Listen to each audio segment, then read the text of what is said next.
Hello. I think we're Oh, live. We're going to double check and make sure that I'm showing up like, here. Are we are we live? live? We don't know. Guys, we're This is the testing a first. new platform, I guess it's called. So we don't know. Yeah. Ooh, and that's loud. I don't even know what I'm looking for at this point. I know. It says it's streaming, so hopefully we're up. Yes, I'm getting notifications that Wealth Coach is Oh, yay! streaming, Me so my page too. will be go. So we are live. Yay! So that Yay. was one of the places. So on the business page, it's live. It's me, the Sassy Wealth Queen, the brains behind the Sassy Wealth Coach, and of course my podcast, Cash and Sass. And with me is my cohort, Lindsay Hack, who also happens to be my fitness coach / trainer of how long do we say? 6.5 years now? Yes. Long time. Long time. um, and we're going to have candid conversations about fitness and health and nutrition and money and finances and just all those things because we both believe they go hand in hand and we both believe they're really important. So we're just going to talk, and we hope that if you're watching replay or live that you'll let us know, and that if you ever have any questions, you can put them in the comments. And if it's during the replay, we will make sure that we grab them and talk about them on the next episode that we do. We'll be doing one a month. So, or you can private message us if you're not comfortable with that. Again, we are using a new software platform thing. So I haven't figured out how all of this works yet.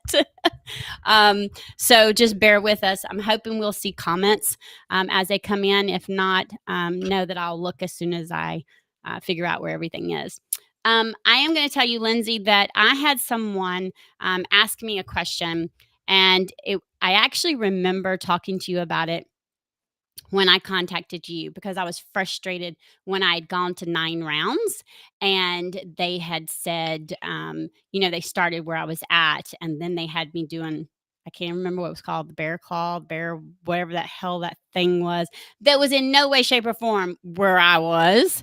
Um, and that was one of her questions. She's like, how do you even begin when you haven't been doing anything for years? How do you start where you know it's not too much at one time? You know what I mean? Like starting where you're at.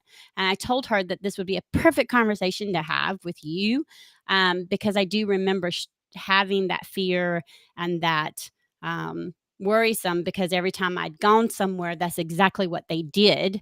And it was it felt like I failed, right? Because I couldn't do those things. I felt like, okay, I'm never going to get anywhere on this. And then someone referred me to you, and I reached out, and well, the rest is history.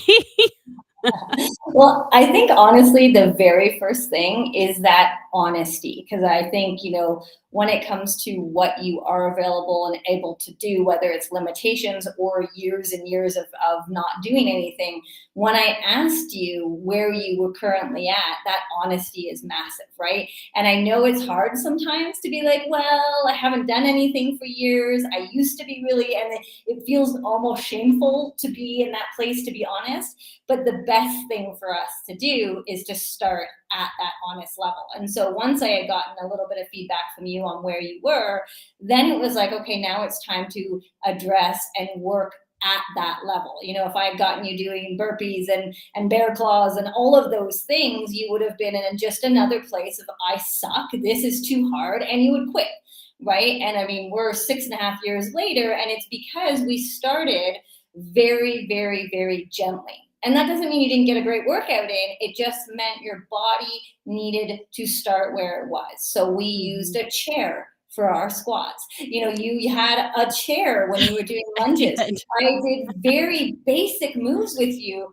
And the nice thing with that is that the body learns quickly.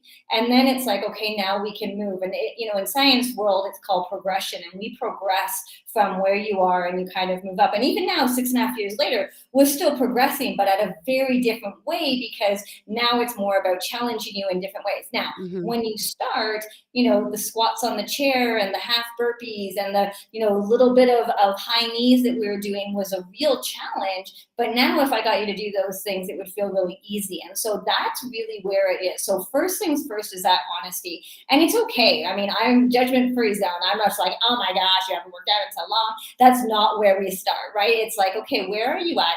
And if I'm being completely honest, I love that space, because when you start with somebody and then they do something they never thought they could do, it's just like Right. this, yes, this like light and this excitement. And it's like, oh my God, I can't believe that happened.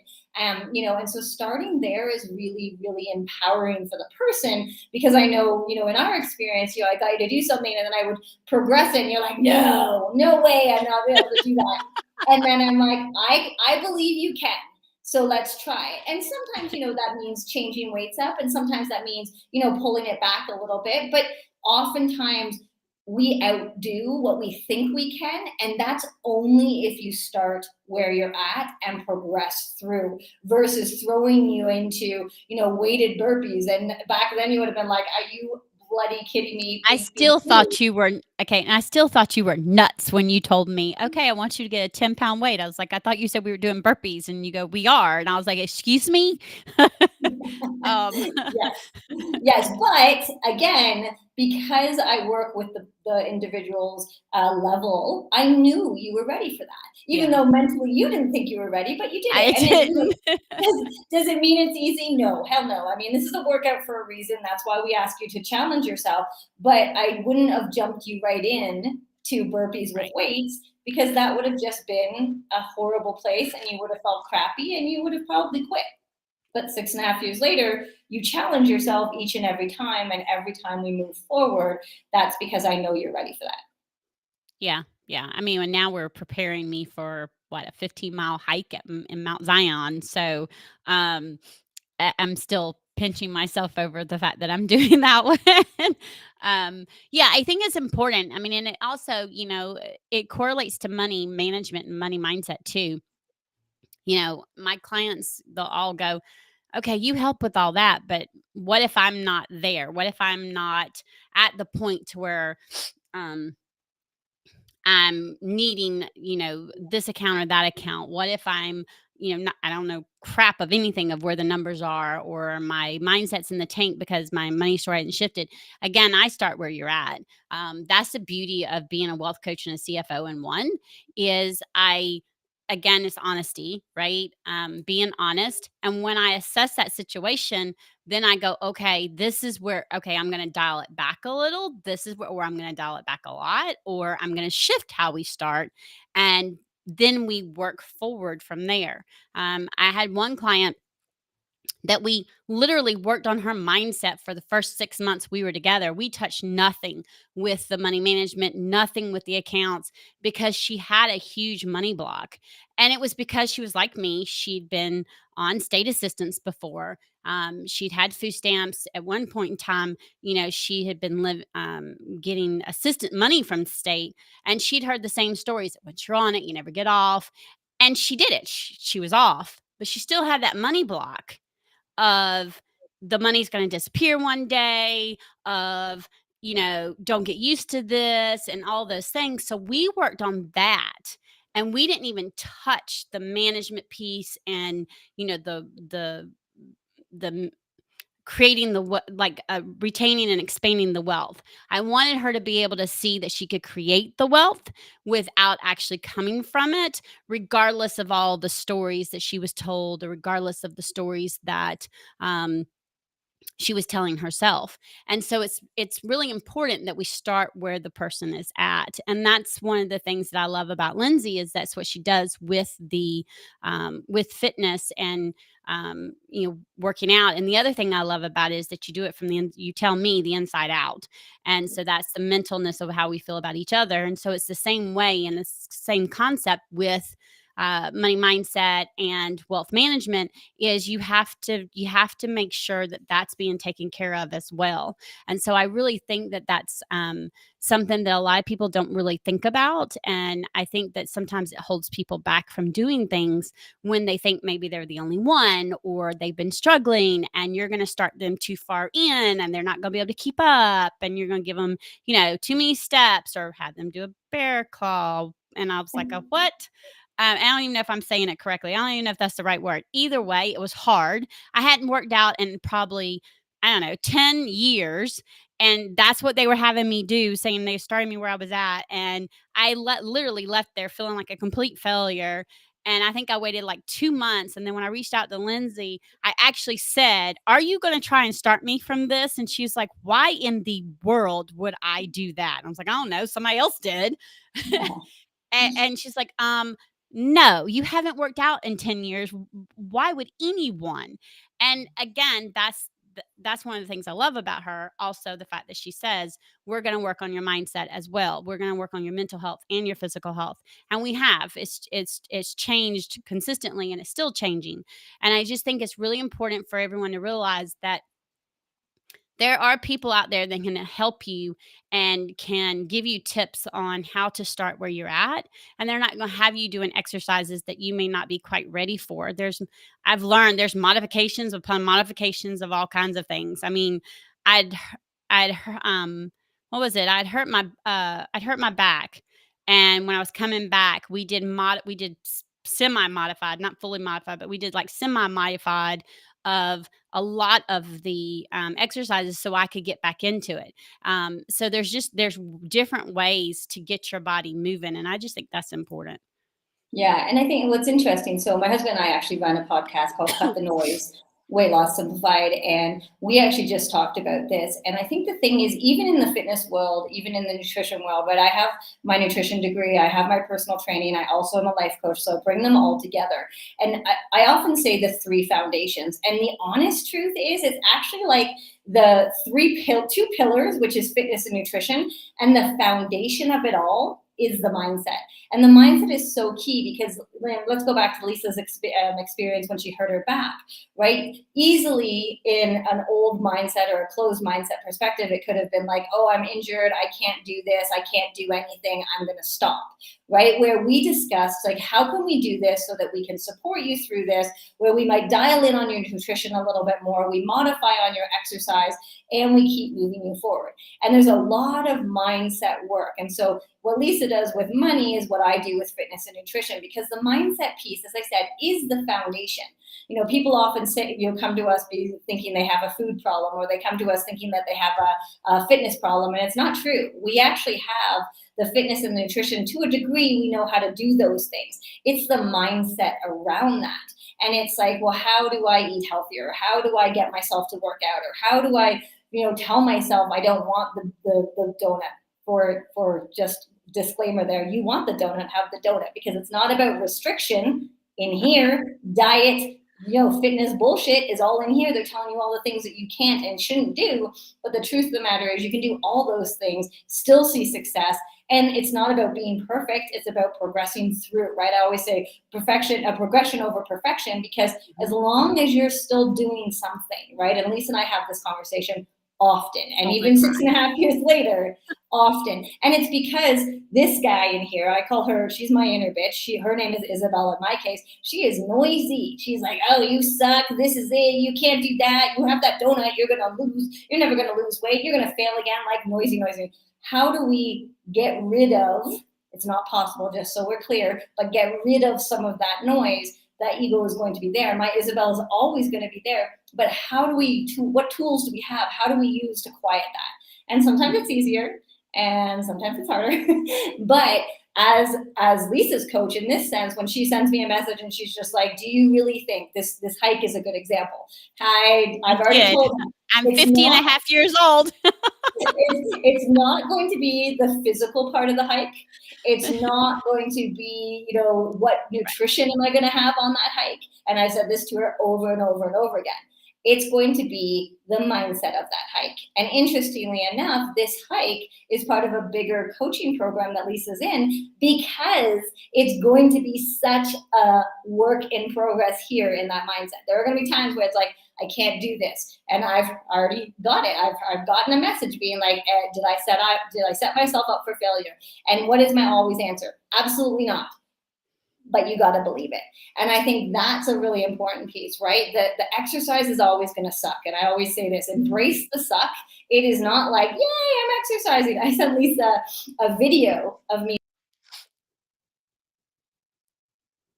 hiking with my husband. I live in the mountains in Mexico. It was a damn hard hike. And I sent her a message. And I'm like, just so you know, it's not because it's hard. And as a thing, Ben, when he sent me the video, I could hear his heavy breathing too. So I'm going to say for both of y'all to be doing that, and he runs and does that, made me feel really, really good. Right. And that's what it's all about, right? Because I'm telling you, and I'm telling Lisa again, and I will tell anybody listening, that the challenge of any type of, whether it's a race or a hike or a workout, or we do fitness tests, like, they're always going to push your boundaries. And oftentimes it's not the physical part that it's pushing, it's the mental part. And in the hike's case, I mean, as we said, we've talked about nutrition, we've talked about gear, we've talked about the fitness level, all of that could be perfect. But if the mindset, I can't do this is going to be hard, and let me be clear, it's going to go through her head 1,005 times in this, whatever, I have kilometers. We so have 6 weeks. We have 6 weeks until it happens. Yeah, but it's all about that mindset. It's that I can do this. And it's funny, I always used to say, the little choo-choo train, I think I can, I think I can, I think I can, I think I can. I actually replace that with, I know I can. I know I can, because I know she can. And I know she knows she can. But also, when we get there and in our brain, and that is saying, can you really do this? You should probably quit. This is too hard. And that's our body's defense mechanism, just so we're clear, right? Our mindset is our body's defense mechanism. It thinks she's in danger when we're just doing a workout, but it doesn't know the difference. So we have to really work. Right. Yeah, we have to work the mindset. And when it comes to money, for example, going back to what Lisa was saying, I think it's really important, because, if I had gone to Lisa back when I first talked to me about spreadsheets, asked her about money, I don't even know some of the fancy terms that some people have said to me, or I'm listening on a podcast, or I'm watching on TikTok, and I'm just like, I don't even think they're speaking English at this point. Like, I don't even know what's happening, right? If somebody told me that I had to start doing all of these things, it would have glazed over, I would have checked out, and I would have absolutely never turned back again. And I think that's a really important thing, whether it's fitness, whether it's money, starting at where you're at. Like, if I came to Lisa with really good money habits, but I wanted to work on my money mindset, well, that would be very different. But when you come to somebody with certain things, you have to start where they're at, or they feel crappy and then they leave. And the fact that even still, I mean, this was a lot of years ago, but I know, even just from talking to people on a regular basis, there's personal trainers, there's nutritionists, there's dietitians, there's even life coaches and mindset coaches who are just like, what did they tell you? That's the craziest thing I've ever heard in my life. So it's funny, I've read a lot of recently, and it's like, there's always going to be advice, but is it the right advice for you?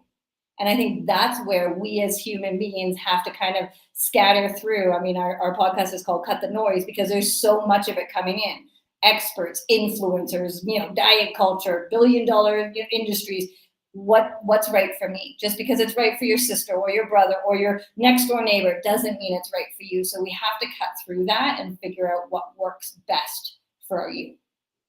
Yeah, and I mean, and that's one of the reasons why I started Cash and Sass podcast too, was because, you know, everybody was like, "Oh, well, when we go and look at all the money podcasts, and there's nothing wrong with them, but none of them were having candid conversations. None of them were actually talking about the piece around that mindset or money stories or, the difference between good debt and bad debt. They were talking about the investment or how to get out of debt or certain thing, but they weren't having candid conversations.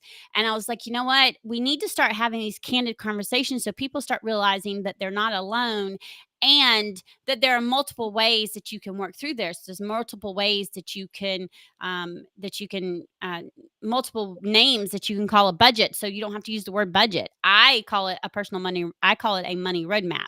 So I help my clients create a personalized money roadmap, and the reason why I call it a money roadmap is because most of them are entrepreneurs, um, and they'll have this personalized money roadmap that includes different parts of their business, their monthly, their yearly, the goals, their desires, and then we'll put the personal in there as well. So it's just encompassed and it's personalized for them, and that's really really important because when it's personalized, it actually helps. And it's the same way with fitness. Lindsay does creates personalized training plans. Okay, I know for a fact that she's not giving my training, having another client do the exact same training that she's given me, because that person's either been doing it longer or maybe less, or they have different goals than I do. And then she switches them up. And every so often we do a fitness test, which I do not like. I hate them. And then one of the reasons why is because I know that right around the corner, if not then, at least maybe one more, and we're switching trainings. And normally the week before we do the training, she's go, "Oh, we're going to play." And what she means by play is she's going to test to see if she's right. I've learned um, if she's right that I can do these things of what she's wanting to put in the new one.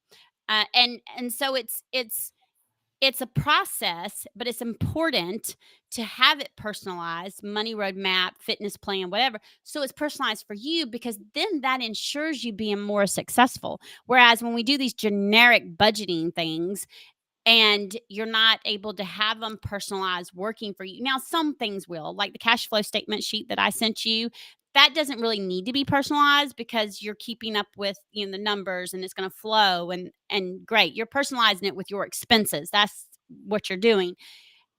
And having a money roadmap more personalized with your goals and your desires and your core values and all is important, because then it's for you and you're able to make it work. And it's the same thing with a fitness plan, right? I mean, you're not going to give every single person the same plan, because we all have different goals.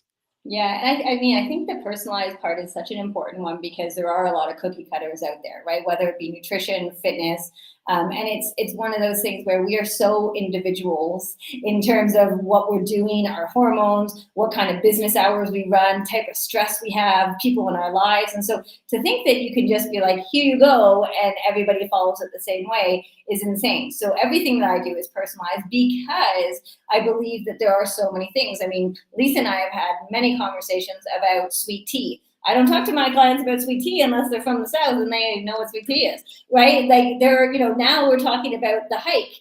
There's other people that have never put on hiking shoes in their entire lives. So why would we look at that? And I think the more that it becomes personalized to you, the better. And, I was saying in our podcast, actually, just that's going to be released tomorrow. So we've already recorded it. It's like, if I turned around and asked you all the vegetables that you hated, and then I said, okay, those are all the ones you're going to eat, what is the success rate on that? Right? 0. Because it's the same with if I ever asked Lisa to go for a run. I already know what the answer is, right? It would I be don't 0. run. I don't run. Right? But then there's other people who absolutely do run, and there's other people who only have a day to work out. Where I work out with Lisa 4 days a week, and so it's so personalized to that individual person. And then even beyond that, every day is almost like a personalized plan because what I'm working somebody's I'm working out 6 days a week. 2 of them you planned, it's just not with you. like So, right. And I mean, and this has happened this week specifically. One of Lisa's daughters was sick, so it changed up, and it's okay to change things up because that's what I always, and I often say this, and Lisa can relate to this, is that it's like, this is life. mhm. This is life. And if you plan to never have any stress, never have any changes, never have any issues, never have any problems, you're fooling yourself. Right? And it's kind of like with money at the same time. Like if I'm like, this is how it's going to be and there's no changes allowed, it's like, whoa, wait a minute. That's not how life works. I mean, I would love for it to be. I think that would be grand, but it's not how life works. So we always personalize it as we go. Lisa was sick a little while ago when we were supposed to do our last fitness test. Well, we aren't doing a fitness test when somebody's not feeling well, and we're not doing a fitness test when somebody's kind of building back up from not feeling well. So we've had to make some changes. It is still personalized on a personalized level based on Mhm. life. And I think that's super important to understand. And I think that's part of why, as a coach and as the Sassy Wealth Queen, when we work with our clients, we are working on such a personalized level that you're getting the absolute best for your Right, life. Right. And I right. say this often. I speak to some of my clients multiple times a day. I speak to some of my clients only when I see them. And I speak to some of my clients very little, depending on what it is. And everybody has a different need. And that's okay too. Right. I have one client that I create plans for and I send it to her in our app. And I speak to her once a month during our monthly meeting, and that is it. And she is good that way. With Lisa, we speak quite often. With other people, it just depends on what is needed from an accountability perspective, from a motivation perspective, from a Mhm. don't be such a dumbass, Lisa, that's not true perspective, right? It just That's depends. that's only every now and then, okay? It's a lot better now than it It is ever a was. lot better now I than will it say was that. when we first started. Well, and the same thing is with money management too, I've had people go, "Oh, okay, so this is set in stone. I don't ever have to change my money roadmap." Okay, no. The money road reason why I call it a money roadmap is kinda like a GPS. What happens when there's an accident? What does your GPS do? A lot of times your GPS reroutes you, right? Or the Mhm. road is closed, the GPS reroutes you. Well, the money roadmap is kinda that's the reason why I call it a roadmap is because, okay, we need to be able to tweak it as needed. And a perfect example of that, real story again, um, yesterday and the day we were doing loads of laundry. And all of a sudden, my roommate comes to me, my best friend comes to me, she goes, "Lisa, I think there's something wrong with your dryer."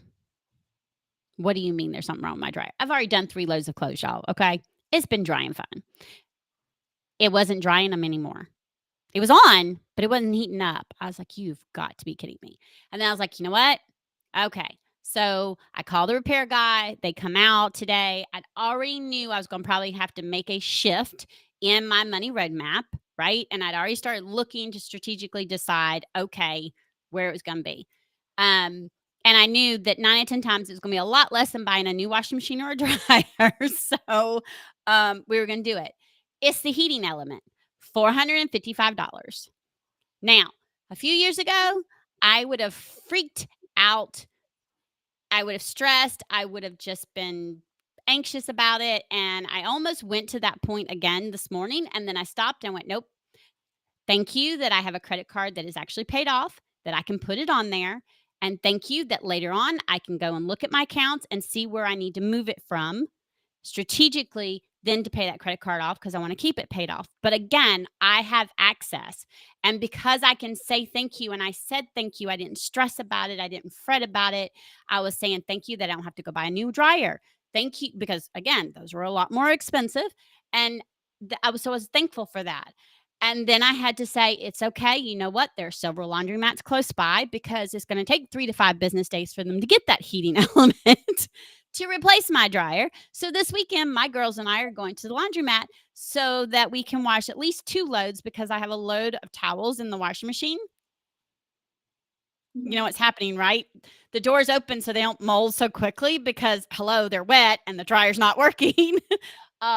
They're going to the to the laundromat to be rewashed and then dried. And that's just an example of life.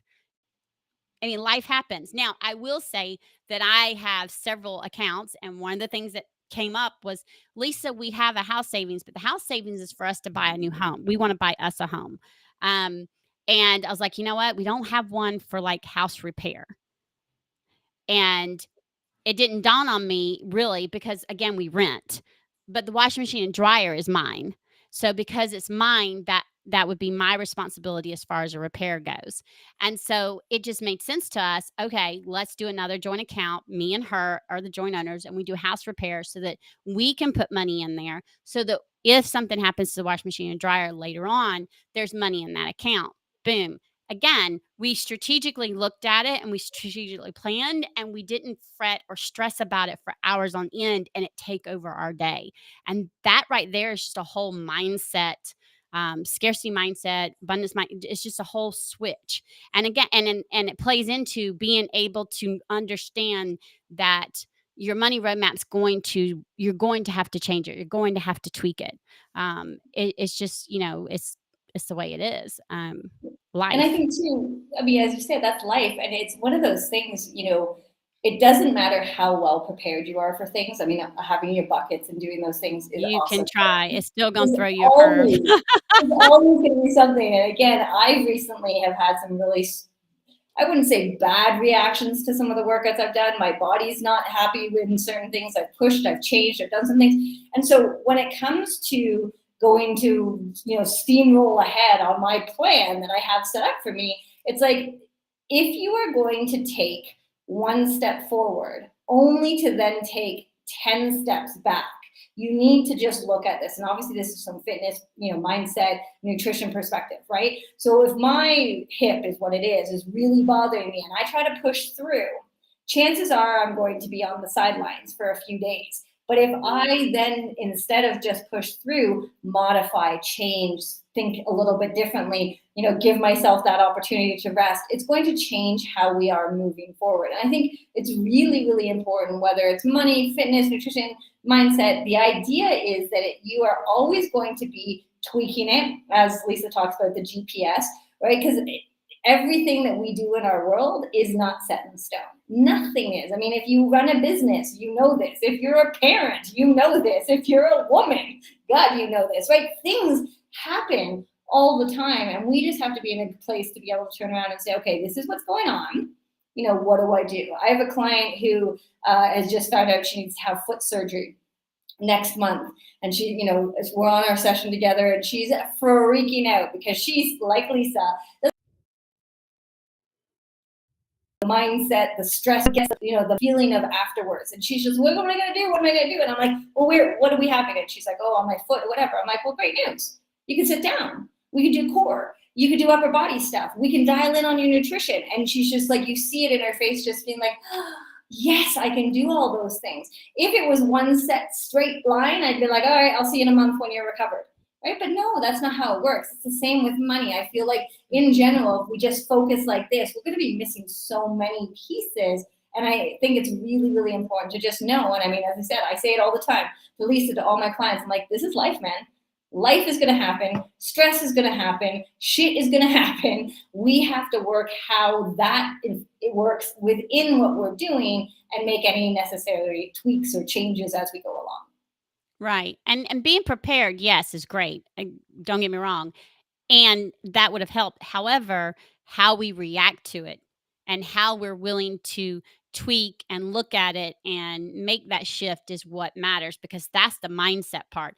And again, that's the reason why I say money mindset and wealth management go hand in hand, is because you can have all of that. But if you don't have the mindset to be able to see, oh, okay, I can shift here or I can shift there, then you being prepared doesn't mean hill of beans of crap, because it's not going to matter, because you've already plummeted down that deep hole of, oh crap, what am you've already gone into panic mode. And I don't do those nearly as much anymore with fitness either. But we can use an example though. My lower back.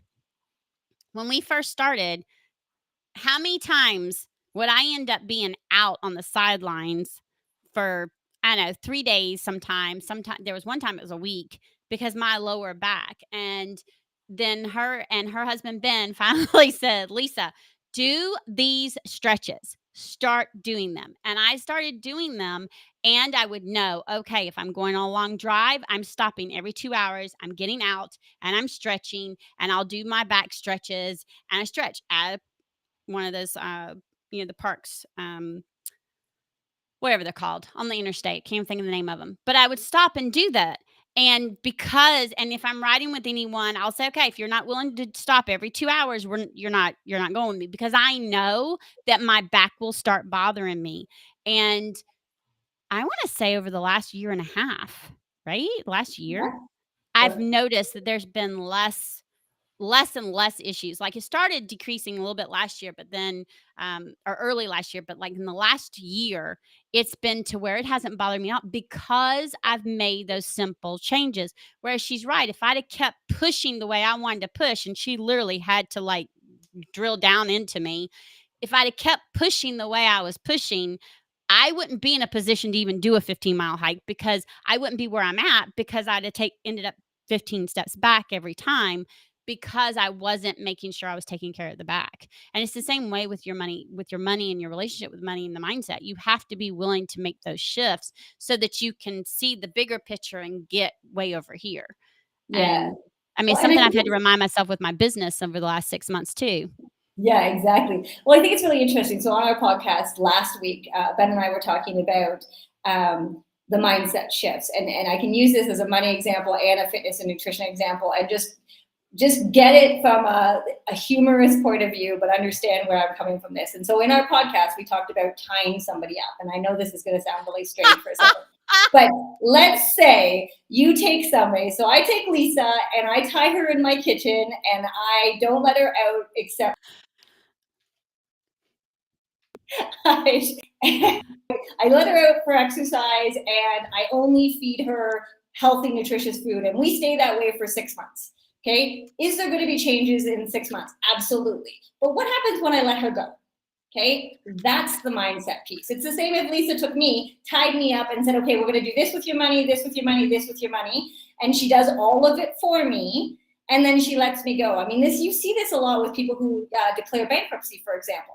They declare bankruptcy, they fix their money problems, but they haven't done anything about their money mindset. And the next thing you know, there's lots of statistics out there that multiple bankruptcies, because they haven't done the work.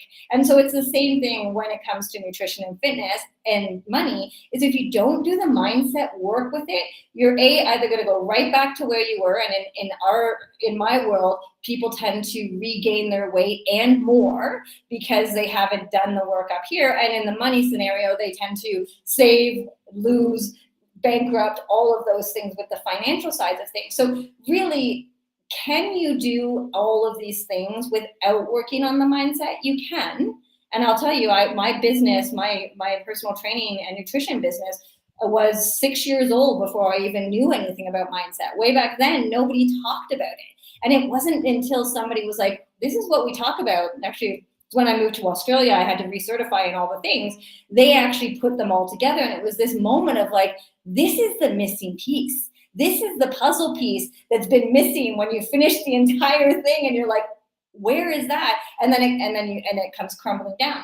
So money mindset, fitness, nutrition, health mindset, as I said, that's why in our case, we talk about it being the foundation, because it Mhm. truly is the big piece. Because you know what it's like? I'm sitting on the sofa.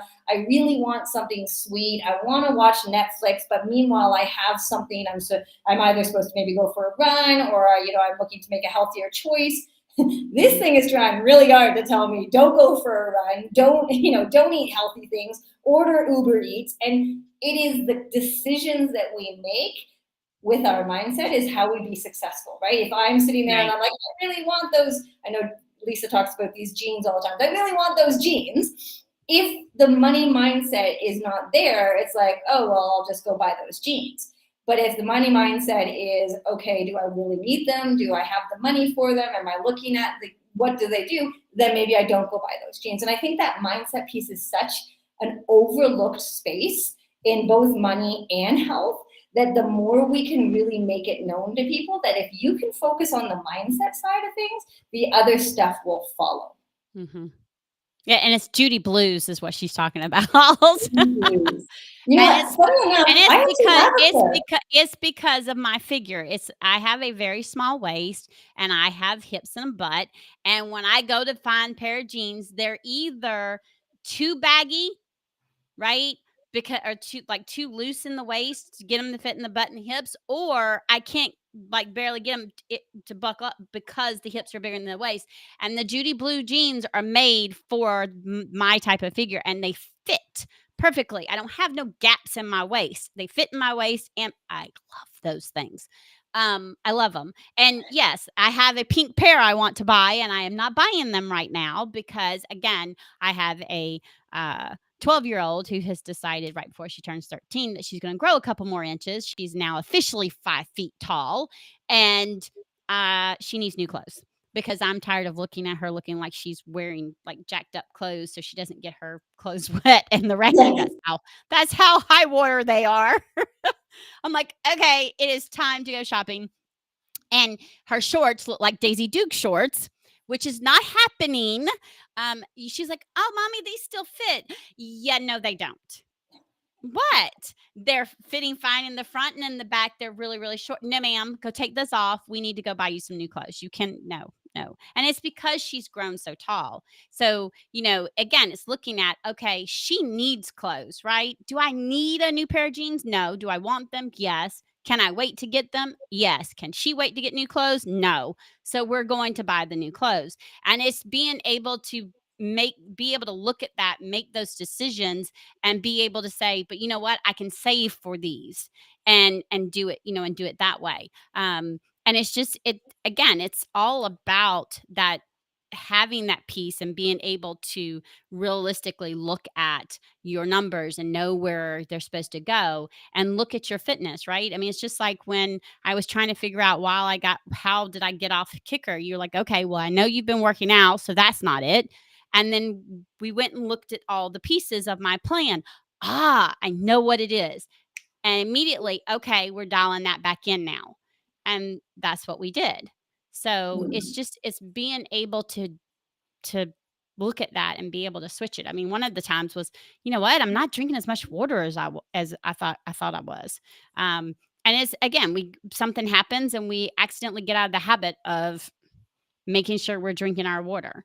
Um, and it was easy to just get back into it. So it's making sure that we're okay. Are we doing all the things that we were supposed to be doing? Yeah, and I think it's interesting, right? I mean, as Lisa said, we talk about habits, and it's a big word going around the internet right now. I mean, to be fair, I've been listening to Atomic Habits and Small Habits, Tiny Habits, these books for years and years and years. But the reason that I push them as a coach so much is exactly what Lisa said. When they are a habit, you do them without really thinking about it. That's the idea, right? I brush my teeth every morning because I just do. I don't know why, I just do it, right? I listen to my nighttime meditation because I do. I don't know, it just happens. But there are times when we come out of that habit just a little bit, but when we have it set in, I'm like, okay, so how much water are you drinking? It's like an instant, like, oh crap, I'm not. Let's bring that habit back in, and it's easier to create. Now, is that to say that you can't create habits from nothing? No, of course. That's what I do. That's how I help people. I design habit building. That's what we did with the water. I mean, I Right. drank water, but nowhere near the amount I drink now. Right. Well, and it's interesting too, right? And it's kind of like with money, people constantly in my world where it's health and fitness and nutrition, et cetera, they think it's like this massive thing, this one massive thing that is like the magic pill or the magic wand or whatever you want to call it. But ultimately, it's all the tiny steps over time consistently that's happening. Right? It's the same with money, right? The compound interest effect. It's a compound interest. If you haven't read the book, it's great because it can be put into money, which of course is what it's talking about, but it also can be put anywhere else. Because when you do small things over time, whether it put a few dollars into savings account, whether it's taking a little bit off every time you make a payment, whether it's drinking your water, whether it's going for a few extra steps, whatever it is. When Lisa and I first started on the treadmill, which is the most recent thing we've kind of added to her workouts because of this hike, it wasn't like, okay, go out and do a half and like 45 minutes and just go. No, it was like, okay, let's start at 15 minutes. Let's work a little bit of an incline and a little bit off of an incline and then go from there. Then it was build again, and then it was build again, and it's going to be built again soon. She just doesn't Yeah, I know yet. know. And Yes, I do. then it's built again. And When I told you that I was able to do that incline, like, because at first when you had me doing the inclines, at first I was holding, like I would end up having to hold on to them, and then this last one when we were rotating between the inclines, I was like, you know what, I was able to do that incline 6 at the 2.8, and I didn't have to hold on to it. Granted, it was only for a minute because that's what she had me do, but I still did not have to hold on. Even with the rotation. So I was bragging about it and I was like, oh shit, that means we're about to up again. damn it. Mhm. Sometimes I need to learn to not say anything. No, no, But you I end up definitely don't. bragging, and she can tell with my heart rate, like, how much, if it's still working, but it's easier for me, and I know she can tell. So, it's just that's where it comes from, right? I mean, it's being able to make that progress and go, "Okay, now you're here, you're doing good here, now we're gonna up it." And I yes, I figured it was coming. Well, one of the things I love so much about being a coach in the fitness and nutrition realm is that oftentimes I push it back to Lisa, my other clients, to tell me what's happening, right? And the beautiful part about that is that you know that they're learning, because then she turns around and she says, I see my heart rate isn't as high as it was last time. I think I might need to increase the incline. And meanwhile, I'm just like, yeah, baby, because that's exactly how we learn. And it would be the same in money, I would guess, where it's like, I see this, I see that. And that's really where coaching, rather than, dictatorship, like, you got to do this, you got to do that. I don't know about you, but the moment someone tells me I have to do something, I'm like, oh, really? Right? That's my personality. Where if we work together and if we're in a place where, as I said, the last time when I said to Lisa, so what's changed? I could have probably gone into a whole like about what I could be, but the moment she was asking herself that, she was able to give me an answer. And as an individual, in terms of empowering ourselves, it's so much stronger for her to say to me, "Oh, Lindsay, I see that I stopped measuring the sugar in my tea, or I Oh, haven't no, it been wasn't measuring the drinking." sugar. No, no, no. No, no, no, no. We measured the sugar. It wasn't measuring the cup of tea. Lord knows. I still can't have that much sugar in my tea anymore because I stopped that shit like what, 6.5 years ago. A long time ago. Well, So but, but there's even if I another go to a example. restaurant, I now have to do half and half because there was one time I did the tea and I was like, "Oh my gosh, no, we can't do that." Yeah, Like, well, literally. that's another perfect example. And I mean, if you've heard Lisa and I talk before, you've heard this story. But it's like when we first started, I often say to somebody, what are two or three things that you absolutely do not want to give up in terms of nutrition?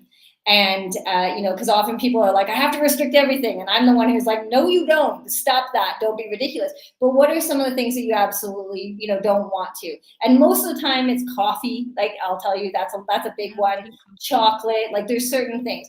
In Lisa's case, it was this iced tea, or what the heck's it It called? was Sweet sweet tea. tea. Sweet I tea. told what I What said Canadian was, guys. I don't drink coffee, I don't drink Mhm. sodas unless I go somewhere that doesn't have sweet tea. I drink sweet tea, that's my caffeine, do not tell me I cannot have sweet tea. Her response was, "What's sweet tea?" Guys, I'm Canadian. I don't know what this is, but once I found out what it was, and we talked a little bit about it and what that meant, it was never going to be a. After her eyeballs came back to regular size, because if you really go and look and see what Southerners normally put in a gallon of sweet tea, even now it makes me cringe, Mhm. because I don't put that much anymore, nearly that much anymore. I put a little over half less. So like most people will put 2 to 2.5 cups of sugar per gallon for Southern sweet tea. I'm down. I was putting a cup and a half when I met you, and then I went down to a cup, and that I've told everyone in the house, and I got some kickback on it. I told them I didn't care. If you're going to drink my tea, it's going to be a cup. If you put more than a cup, then you're going to start making your own, and I'm going to have my own gallon with my name on it. I was very serious because I was ready to do it. And then I said, I'm willing to cut back, but I'm not willing to not have it. So we Yeah. compromised. She said no more. And well, then she found out how often I went to McDonald's and had So McDonald's sweet tea. And if anybody's been to McDonald's and has their sweet tea, you understand that there's probably ungodly amounts of sugar in their tea. I guarantee you it's more than 2.5 cups per gallon. Um, and she was like, "Wait a minute." And I was like, "Yeah." Y'all, I was drinking like their supersized large at least once a day. Every day during the day. At least now, when I met you, I was working for myself, so I was down to probably 3 times a week. Whereas when I worked corporate, I did it every single morning. So the amount of sugar I put in my body is ridiculous. Um, And I said, I'm willing to cut back. I am not willing to cut it out. And Yeah. I was adamant about that because I'd had so many people tell me, you need to stop. You need to drink unsweet tea. You need no sugar whatsoever. And I'm like, no, I don't like unsweet tea. It's disgusting. Yeah. Um, and And if it's she was like, gross, you're okay, never gonna we're drink going to it. compromise. And I was like, okay. She said, you're going to stop the fast food sweet teas. No more. She said, and cut back on yours. And that's what we did. And anytime I kinda get off, I'll be able to tell because now I'm not used to all that sugar, and then if I go and have an extra cup, I'll feel really lethargic, "Yeah, something's off. Why am I feeling ugh?" And I'm like, "Lisa," and I know what I did. And so my body's now used to, and I measure, and at one point in time, I thought, "Oh, I know what it looks like. I don't need to measure anymore." Yeah, not true. Yeah, And it's true. that was one of the times that, and as soon as I realized that's what I stopped doing, okay, nope, back to it, because then I know I'm only drinking the 2 cups a day, 1 in the morning, 1 in the evening, so I'm still getting my caffeine. So it's starting where you're at, being able to make it personalized for you, and then also knowing, same thing with a budget, a money roadmap or a budget, whatever you wanna call it, is it doesn't have to be so restrictive. Mine's not restrictive. Mine has my wants and my needs in it. It's not meant to be restrictive. It's meant for you to be able to know where everything is so that you can make strategic and wise decisions. And if a want needs to wait a little bit longer, okay, fine. Or if you've got the extra, okay, you can get it. That's where it's all that to me, that's where the power's at, right? That's where the empowerment is and to me, having the knowledge gives you that power back and empowers you to have the control of your money or over your fitness. Yeah, absolutely. I mean, if you guys haven't listened or watched the episode of Lisa's podcast that I was actually on, that's what I had said is that when I was able to finally take control of the money and look at my needs, my wants, my buckets going up, I don't think there's anything that feels better than that because that's when that empowerment comes in. That's where it's like, hold on a second, I get to control this. And it's interesting because, again, coming back from a fitness and nutrition point of view, it's the exact same, right? When shit is hitting the fan, the kids are sick, the job or the business is all hell, the one thing that you can control is what you put in your mouth, how you move your body, and what your thoughts are doing. Mhm. And if How you that's react. it, if that's all you can control, that's the moment when controlling it is the best option because you can't control what the boss or the clients or the kids or the school and it feels very, very out of control. But when you sit down and you're like, all of this is happening, but I know I can drink my water. I know I can go for a walk. I know I can sit down and journal and just get some of the shit out of my head. Control what you can control and let everything else go. And I work with a lot of people who struggle with anxiety, which is that worry about the what ifs. And the reality is, you can't do anything, A, about the what ifs, and B, about anything that's out of your control in that what ifs. And so when it comes down to it, if you can look at the things that you can control and control them, right? I always said if I was really injured or there was something that stopped me from doing my exercise, okay, what would I focus on? And 100% it would be my nutrition and my mindset because you can then control those things. I can't control how fast my injury is going to recover. I can't control what my bed is doing to my injury. I can't control how the doctor's telling me I still need X number of days off. But what I can control is how I eat and how I think. And I think those are really, really important understandings when it comes to this because I see it a lot. Somebody who is really struggling with intolerances, for example, and has to do some type of elimination diet. That's what their doctors are, doing. And that's the only thing they focus on is the things they can't have. Well, you can't control that right now. You can only control what you can have and what you can do and going for a walk or journaling or meditating or whatever it may be, you can control those things. It's the same with money. You can't control if your dryer stops drying. You can't control if the government turns around. I mean, I don't know. I'm in Canada. So from Canada, you can't control if the government's turning around and saying this, that, the other thing. You can't control if a client decides to leave. You can't control. There's so many pieces that you can't control. but you can control how much money you put in your savings. You can control when you're paying your bills. And so if you focus on those areas, I think that in itself would be my biggest piece of advice for anybody who's looking to either start money or start fitness or start nutrition or start it all, is look at the things you can control and release everything else, because there's Yep. nothing you can do about that.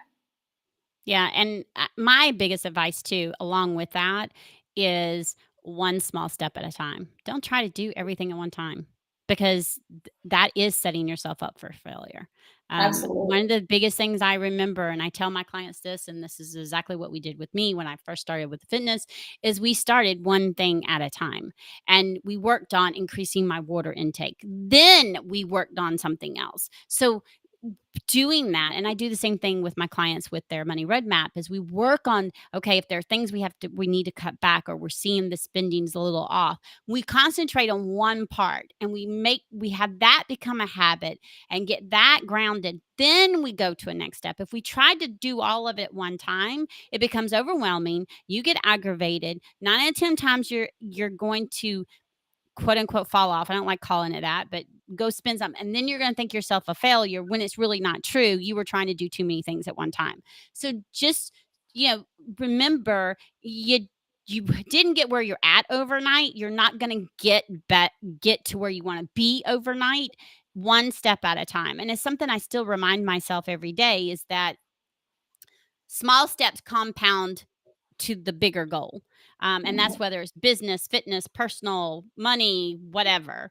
I remind myself every day with my business, the same thing. The small steps is what's going to get me to compounding. Those small steps is what's going to get me to the bigger goal.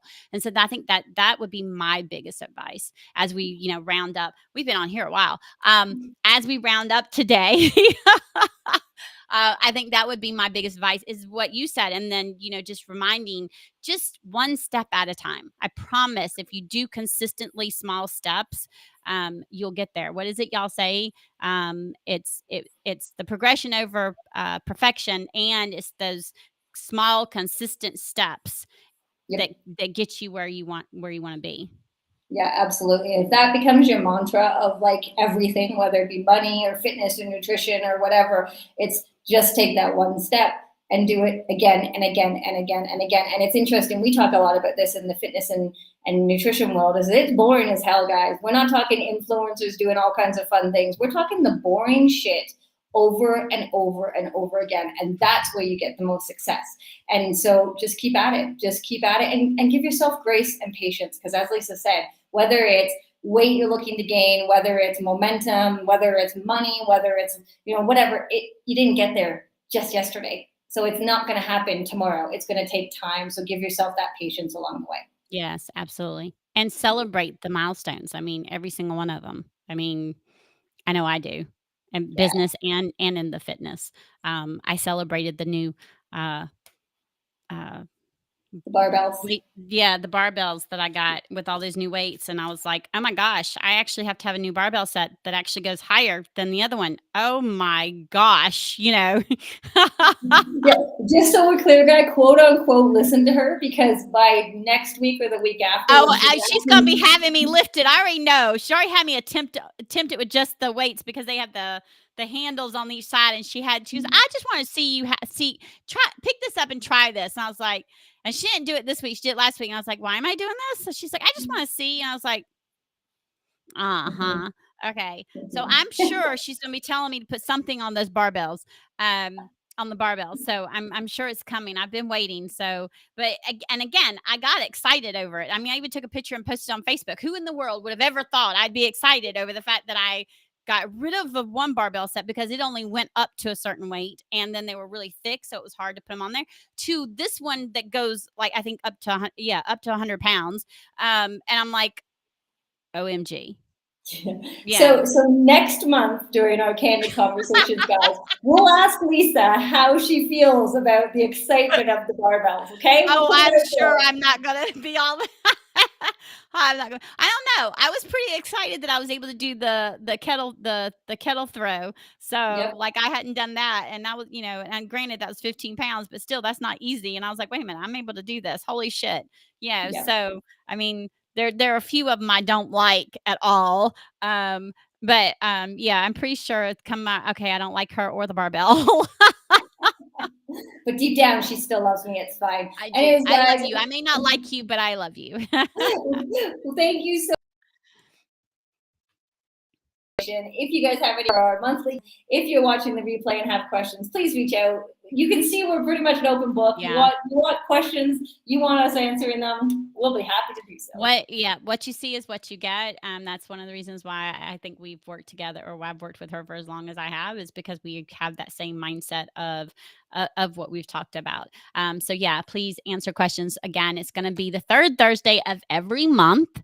And we will be streaming everywhere, so you'll be able to watch all the places. But it'll be the third Thursday of every month at 4 o'clock Eastern, 3 o'clock your time. Are you still 2 hours? Are you 1 hour or 2 hours? Have you time? Right now, No, you're 2 hours now because y'all don't do the time zone change anymore. It's uh-huh. yeah. Okay. So during this time of the year, she's 2 hours. So it's 4 o'clock my time, 2 o'clock mountain. So 4 o'clock Eastern, 2 o'clock mountain. And then later in the when we decide to fast forward, we'll have to tell you a different what it is for her, because she goes from mountain to central during that time. So annoying. So annoying. I But know. anyways, thank you guys. Have a fantastic week, month, and we'll see you later. Yeah. Bye.